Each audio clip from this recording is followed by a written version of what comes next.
Shalom from Israel, I'm Ariel Ben Aram. This week we read the last portion of the book of Leviticus. The portion is called Bechukotai, meaning something, my decrees. We will read and we see the context in which my decrees are referred to in this case.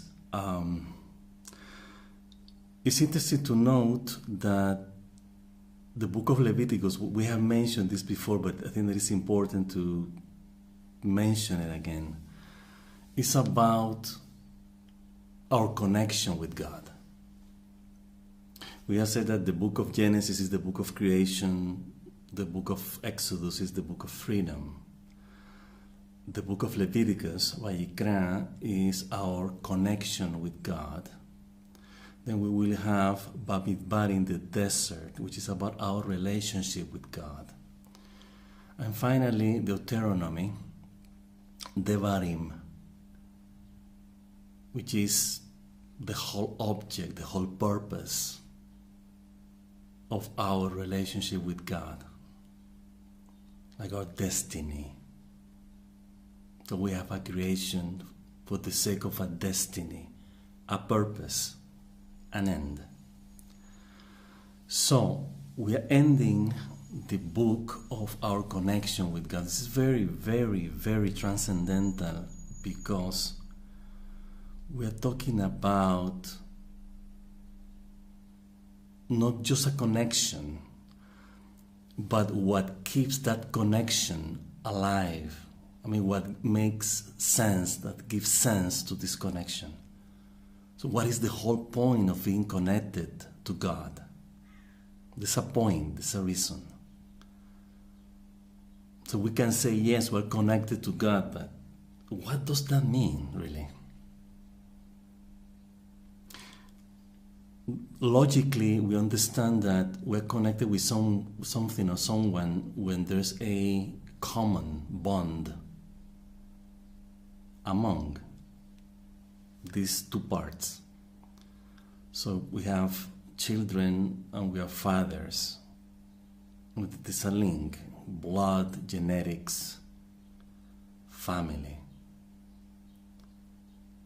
In the same way, when we say that we are connected to God, we have to understand it in the same way. There's a common bond that gives this connection, that make this connection happen. So we have to find out what that is. We read in Kedoshim last week, Parshat Kedoshim. Be sacred, says God, because I am your God. I'm sacred.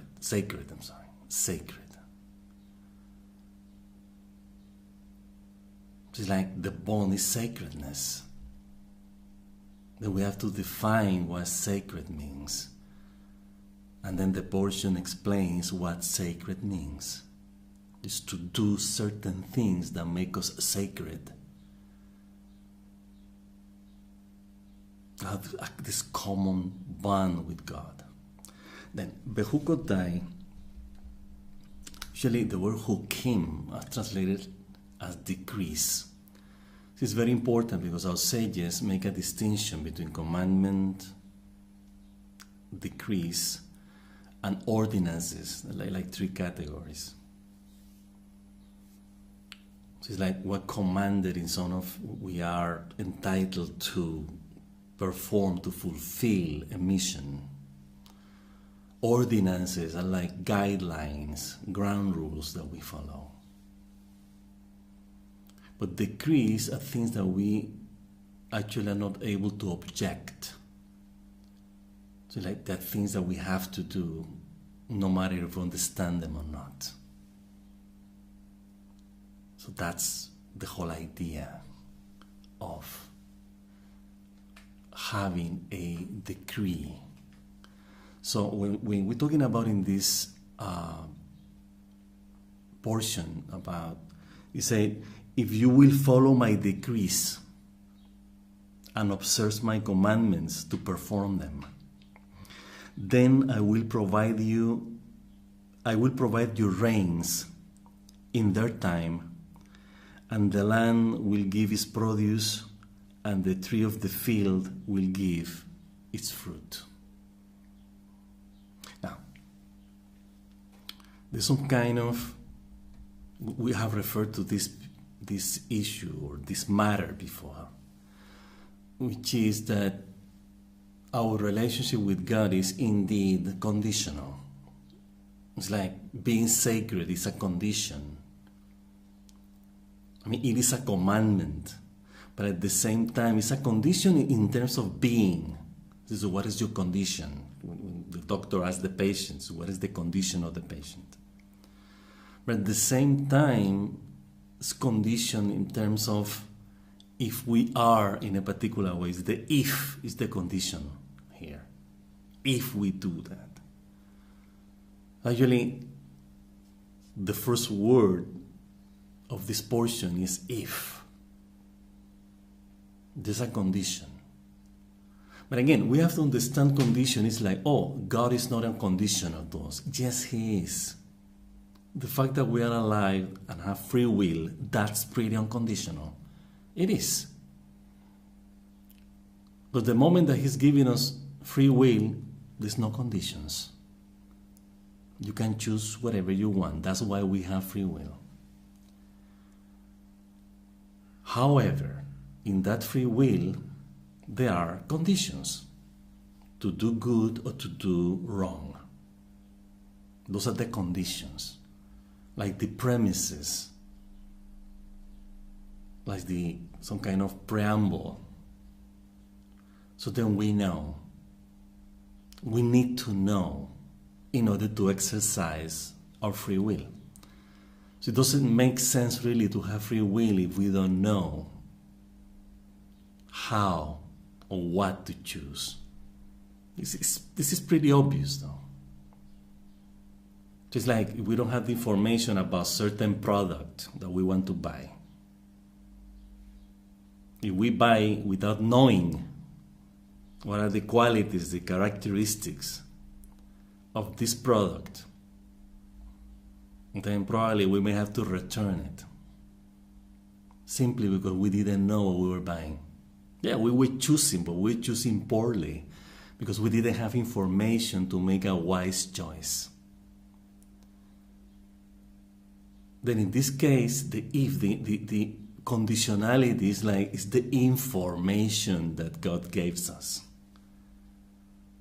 Like, yes, there's a condition. The condition in this case is the information. How the patient is. What is the condition? What is the information about his state at this moment? So there's some kind of data that we need to know in order to pronounce this if, this condition. So this is the context of this portion. This is not about if you're a good boy, I'm going to give you a candy. Doesn't work that way. It's like I'm giving you this information. Then you have to choose. Then the question is posed. It's like if you follow the information that I'm giving you, then you will get this result. So this is the context in which we have to understand our relationship with God, our connection to Him, and our Jewish identity. It's based on data, it's based on information. We have to find out who we are. We have to find out what is our essence and true identity. And the Torah is our ID card. It's like, this is who we are. Then we learn the Torah, we study every day, all our lives, in order to get the data, the information, with which we later choose.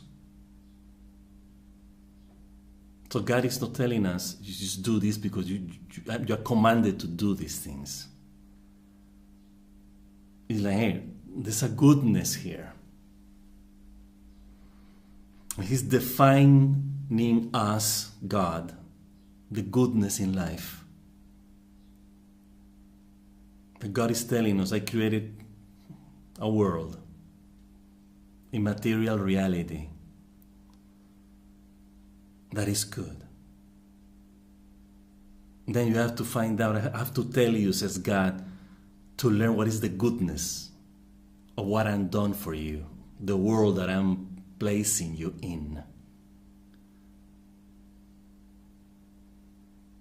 Then this is the Torah, this is the goodness.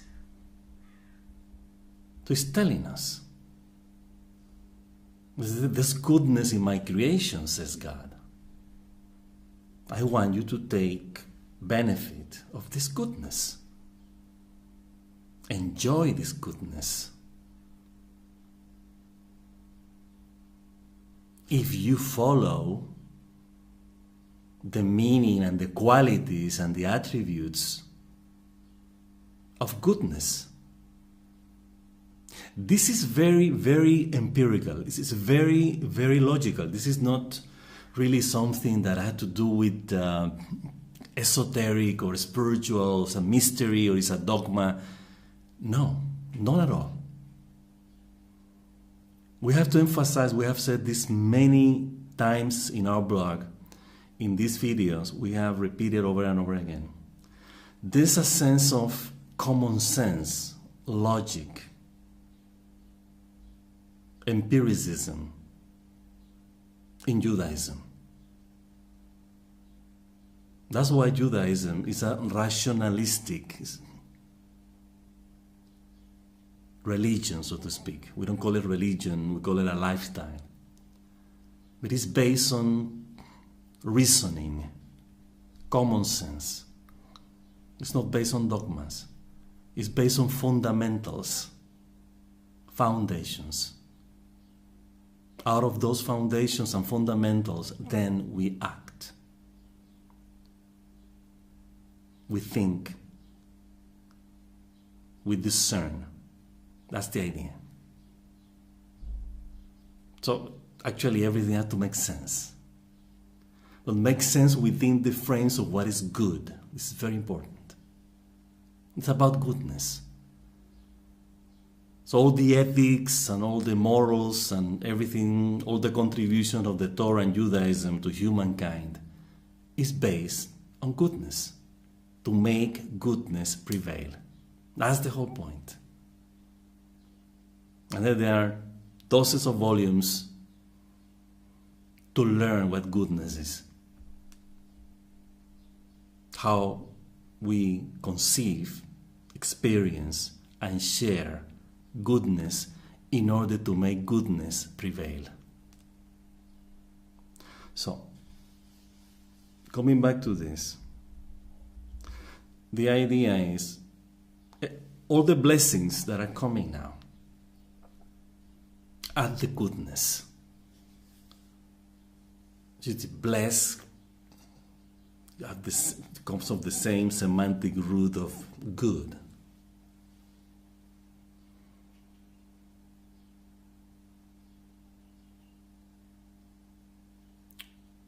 Blessings are about goodness. So when we bless someone, we are wishing them good. So, now, God is telling us here, if you choose goodness, meaning if you follow my decrees, what I'm giving you, what I'm presenting to you, you will sow, you will harvest, you will get goodness. That's what we refer as empirical, like logical. It's like we pursue goodness, we collect goodness. Goodness is the cause, goodness is the effect. That's pretty obvious. And this is exactly what God is telling us in this portion. So it's like, this is not about, oh, if you do bad. I mean, it is about if you do something wrong, you will harvest something wrong. This is what it's all about. So this is not about warnings, admonitions, orders in order to do something otherwise or unless. Otherwise, you're going to get punished. No, it's not that way. It's not meant to be that way. It's not said in this way. It's about choice. It's about choosing goodness. But we have to repeat this because this is exactly what the portion is about. I will tell you in detail. And again, we have to insist that the goodness is the goodness of life, it's the goodness of what we have, what we perceive in our consciousness about what we have in the world. Life, nature, everything. So God is telling you, have a positive approach. So you will enjoy a positive outcome. It's very simple. So if you have the right attitude, you have the positive attitude, if the motivation is positive, and you do it positively, you will get positive. But not just that. The good news about this is that it's a little something beyond the natural, obvious, empirical thing of cause and effect. It's even better than that. It's like in some cases, if you do good, if you follow my decrees, my commandments, you will get not just the same, you would get fivefold, tenfold, hundredfold. So that's the real good news about listening to God's commandments. Well, this is about goodness, but guess what? If you do good, you're going to get extra good, not just good as the obvious result. You're going to get even more than that. So it's like, it's a win-win situation. Is that there's no chance to lose here. We're not just getting what we invest, we get tenfold, hundredfold, thousandfold. It's like, who doesn't want this? Who doesn't? And the answer is yes, there's people who don't. How is that possible? It happens. Would you call them masochists? Maybe.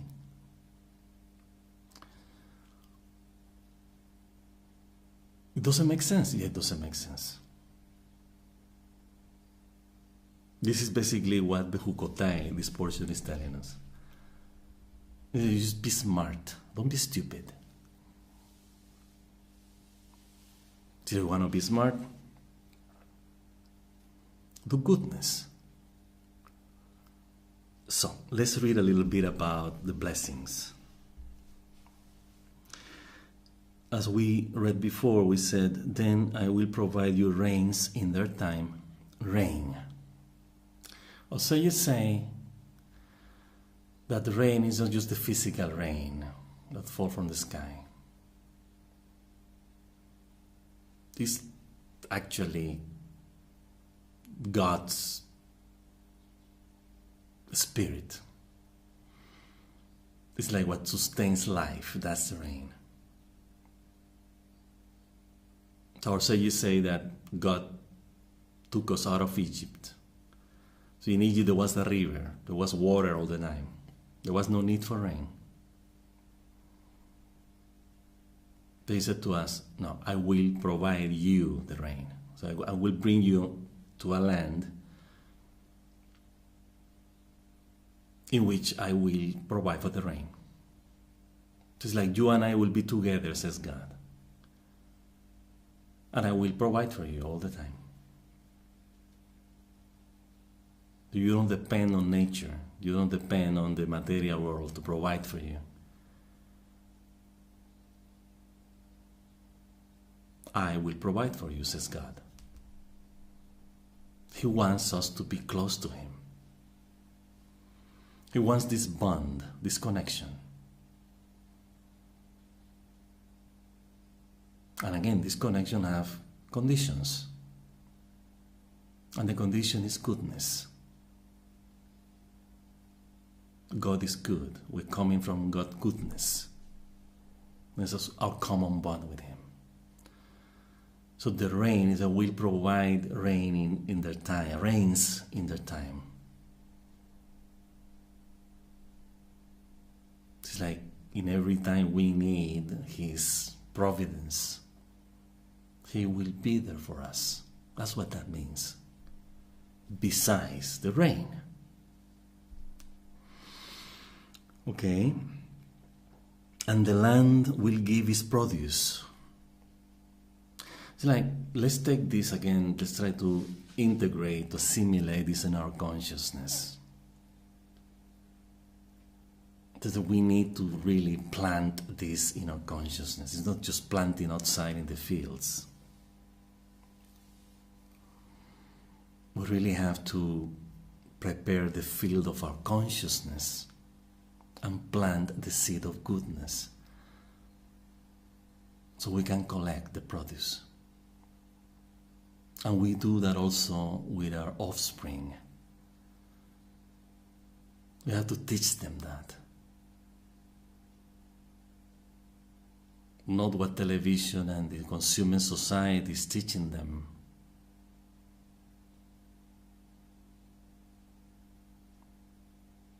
We have to teach them what is the real rain, what is the real produce here. What is that really makes sense to life, which is love. That's what we have to teach. That's what we have to make prevail.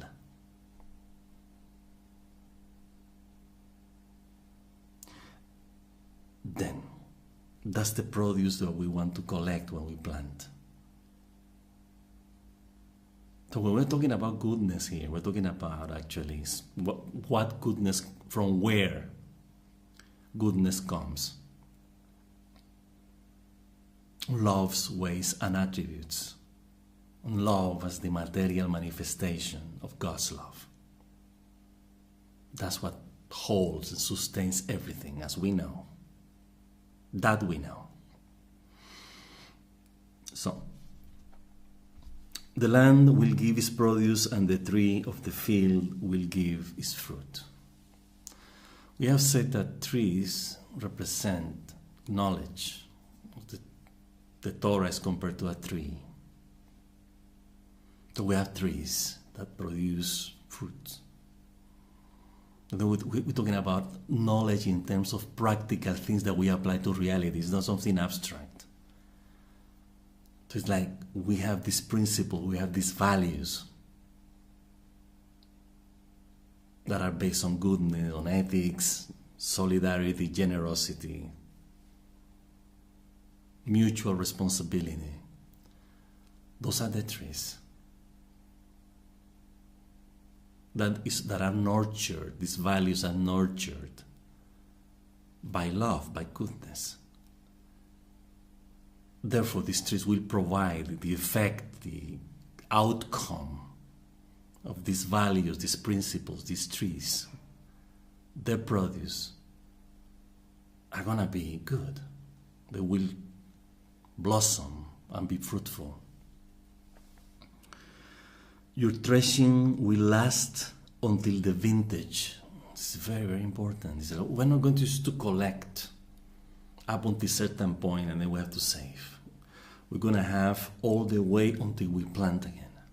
It's like until the next harvest, actually. Not until we plant. Until the next harvest we will have. So it's a continuous, abundant production. It's like, well, we harvest will last until the next harvest, not the next planting, the next harvest. That's what he's saying. So we'll be abundant. We will not lack of anything.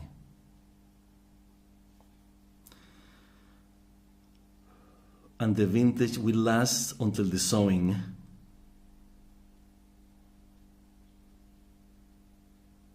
You will eat your bread to satiety, and you will dwell securely in your land. It's like, it's not just having. This is very, very, very essential, what we're going to say now. This is not about having a lot, as a lot of people do have these times, billionaires, very rich people. This is not about that. This is not about having an abundant harvest. It's just to be satiated with what we have. Sometimes what we have doesn't really satiate us. We don't feel full. We don't feel satisfied. We want more. Until we have enough and we are satiated. It's like, finally, I get enough. Okay. This is what he's talking about here. So it's like, you will eat your bread. It's like the goodness that you will harvest will nurture you, and you feel yourself filled, satisfied, full. There's no need for more. Everything is enough. Then in that context, we understand that we are enough. When we are enough. Sometimes we meet people, and people that want to be this way in order to please you. We answer them. Say, no, you are enough. You are enough for me. You are enough for yourself. There's no lack. But then egos, fantasies, and illusions tell the contrary, the opposite. It's not enough, you need more.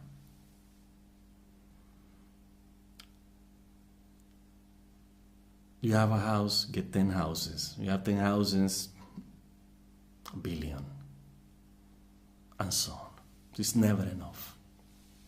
So we have to start finding our own plentiness, our own fullness in who we are, not necessarily what we have. Because who we are will determine what we have. Then, instead of doing all the way around, people are taught, trained, formatted to have, not to be. It's to have. So we see the donkeys loaded with gold. We see what's going on here. This guy is loaded with money, gold. It's a donkey. There's lots of them around. Regardless the way they make money, I mean, either it's right, proper, lawful, unlawful. This is irrelevant in this case. But there are very smart people who make money unlawfully. So it doesn't necessarily have to be that way. But the idea behind is like, are we really up to what we have materially? It happens with some artists. It's very common. You find these artists that are very talented, really skillful. They make beautiful artworks, some of them even very original. But they do not know, they don't know the meaning, the value of what they do. They don't. So then the critics come and tell them, like, this is what it means what you're doing. Some don't. So it's rare to find an artist who really knows what he's doing, what he's producing, what he's making. Really. An artist that can freely speak about his or her works. You can see it and the person can tell you. So you don't need anybody to tell them, this is what you wrote, this is the meaning of this, and then they have the Freudian explanation, and they have the conceptual explanation, and they have the aesthetic explanation, and they have many explanations. And the artists have no idea what they're talking about. Happens. Even writers make big books, amazing books, and they are not able to really articulate what is the idea behind what they were writing. Some do, some don't. So then the famous writers are usually philosophers, historians, wise people. And they speak about their works. They don't let the critics do that for them. It happens. So in this case, when God is telling you, you will eat and you will satiate yourself. You will know who you are. You will know what you have. And you will be satiated with that. But again, let's understand this as a result, as an outcome of our connection with God. This is very essential. This is the last portion of the book of our connection with God, as we have said at the beginning. So let's pay attention to this last portion, because this is about this. It's about our connection with God. Our connection with God is what really satiates us. Really. We have mentioned many times the questions that our sages ask in Pirkei Avot, the chapter of our fathers. It's a collection of thoughts from the Talmud. Thoughts of our sages. So they say, who's rich? And the person answered, the one who is happy with his lot. So then the debate begins. What is the lot? This is what the person have. That's one level. The material possessions. It's my lot. My house, my car, my business, my bank account, my investments. Having. Then the other sage asks the question, or answers the question, saying, well, what about the lot is who the person is, who is what the person is? Yeah, that's another level. I'm happy with who I am. That's the second level. Actually, from who I am, as we have said earlier, is what we have. It's like who we are. Is the cause, is the premise to what we have, really. And then there's a third level that encompasses, that are over the two previous ones. And this third sage comments on this and says, the lot is our connection with God, our relationship with God. So why? Because from our relationship with God, from our connection with God, we are who we are, and we have what we have. Actually, we come from God, so it's pretty obvious.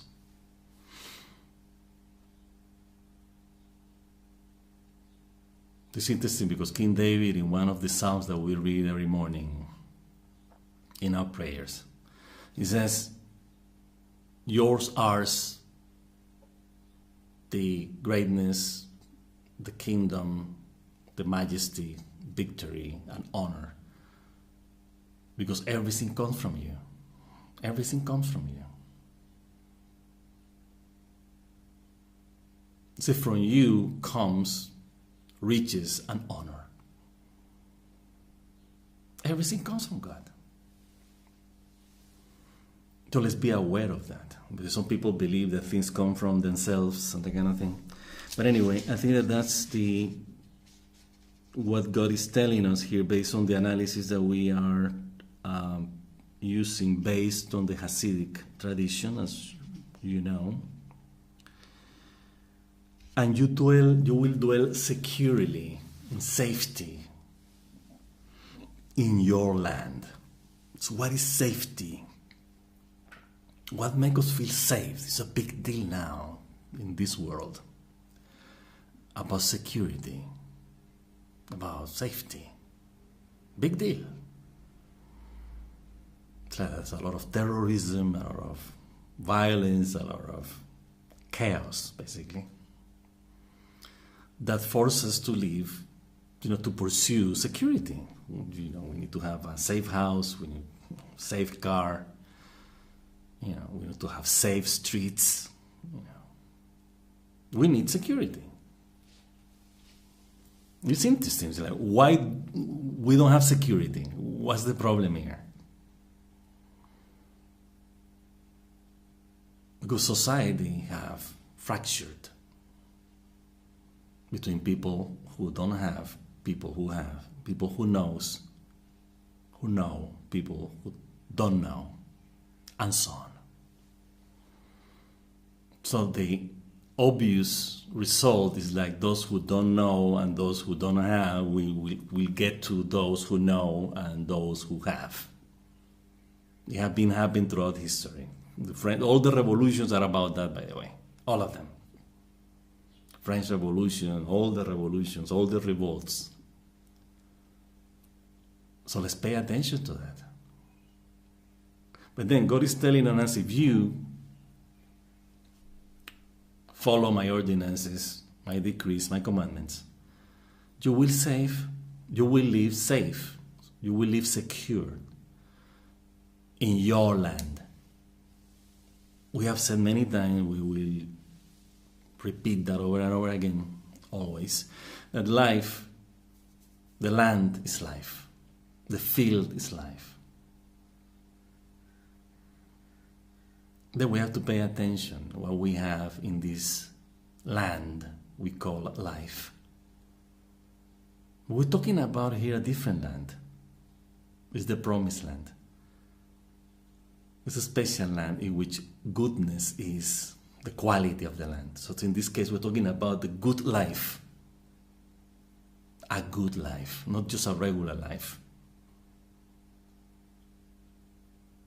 And then when goodness is the quality of this land, the cause and the effect of what's happening in this land. And when goodness is what we have, that everybody know and everybody have, then we will live secure in our land. Nobody's lacking anything. Nobody is coveting anything. Nobody's envying anything. Nobody's lusting anything or anybody. Everybody's satiated. Everybody's full.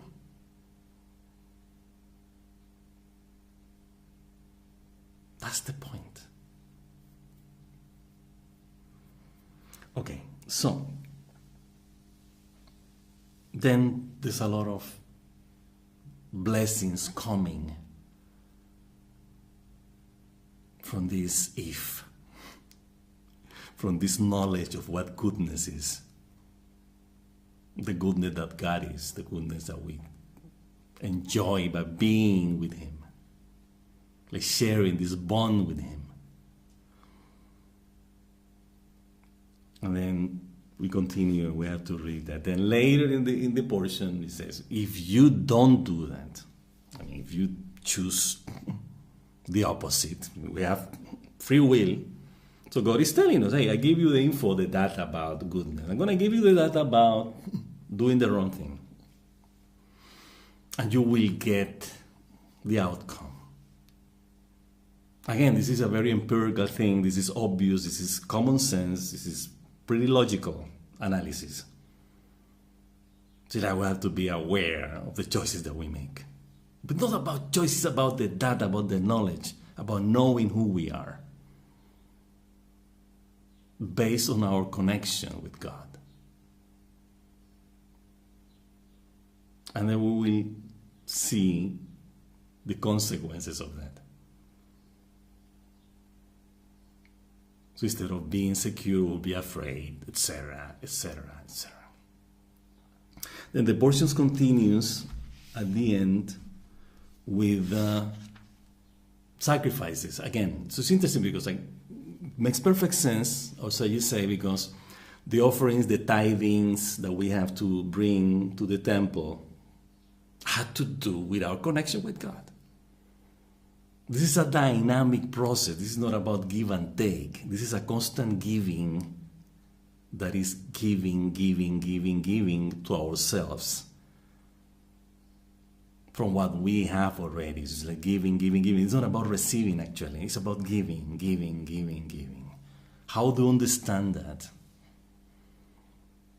Because when we have what we have, the source, the shefa, the providence, the providence from God is always there.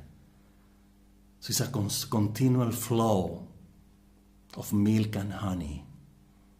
It's there. It's to give. It's to give. So we are getting in terms of giving. So God gives us in order for us to give. And to give in order to generate more giving, more goodness. Then we give goodness in order to make goodness be giving all the time. Now you would say, yeah, but there's another end, there's a receiving end. Yes, we are actually the same recipients, the beneficiaries of this goodness. It doesn't stay with us. It doesn't accumulate us. It goes, it flows. And the idea is to spread this abundance to those who don't have, in order for them not just to have, but to become the source of giving. To make them aware of their true essence and identity. That's the mission of Israel to the nations, being the light to the nations. This is the light that we're talking about. And we have said, and we already know that the things that we give and we never lose is light. It's like we have a fire, we light another fire, we have two fires. The first fire that gives never diminished, it's still there. This is the giving thing that we're talking about here. It's like we are already flame, we're already full. And then we lightened.